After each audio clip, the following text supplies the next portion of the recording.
The next one is model one, which is natural cosmetic butters production.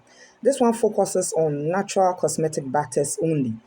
And when we talk about butters, we talk about anhydrous products that are made using oils only, but in the form of butters that are solid oils.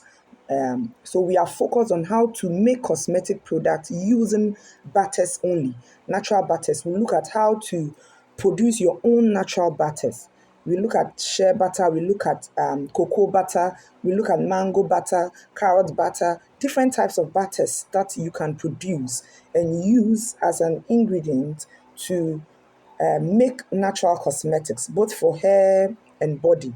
So, this model is focused on giving you the technical know how on how to formulate products made from butters only.